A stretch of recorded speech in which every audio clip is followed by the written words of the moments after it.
आपके सामने है क्वेश्चन नंबर 1 जो से है identify the issue in a digital environment. इसका आंसर रहेगा बी वाला डिस्क्लोजिंग प्राइवेसी। क्वेश्चन नंबर 2 जो से इसका आंसर रहेगा सी वाला प्रोटेक्ट योर प्राइवेसी। मैं इनके डायरेक्ट आंसर रीड कर देता हूँ, अगर मैं क्वेश्चन भी पढ़ने लगा वीडियो काफ़ी ज़्यादा लेंथी हो जाएगी। क्वेश्चन नंबर 3 इसका आंसर आएगा ए वाला सोशल मीडिया। क्वेश्चन नंबर 4 इसका आंसर आएगा ए वाला साइबर ट्रोल। क्वेश्चन नंबर 5 इसका आंसर आएगा सी वाला सोशल इंजीनियरिंग।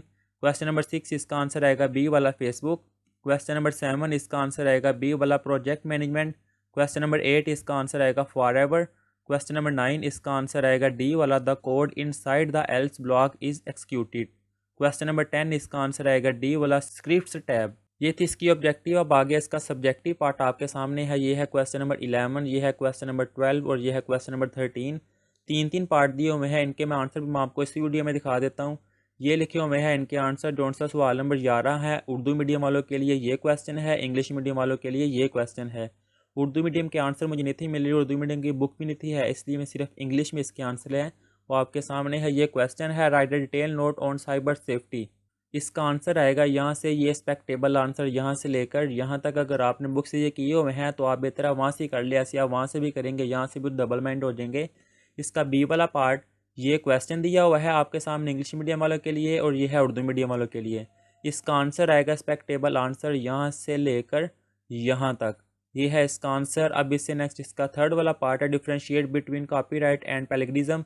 इसका आंसर आएगा एक्सपेक्टेबल आंसर ये है कॉपीराइट और यहाँ से लेकर यहाँ तक। अब आगे है क्वेश्चन नंबर 12, वो स्टार्ट करते हैं। ये है क्वेश्चन उर्दू मीडियम वालों के लिए और ये इंग्लिश मीडियम वालों के लिए। इसका आंसर आएगा यहाँ से लेकर यहाँ तक। वीडियो को मैं जोन सी रीडिंग इसलिए नहीं कर रहा, नहीं तो वीडियो काफ़ी ज़्यादा लेंथी हो जाएगी।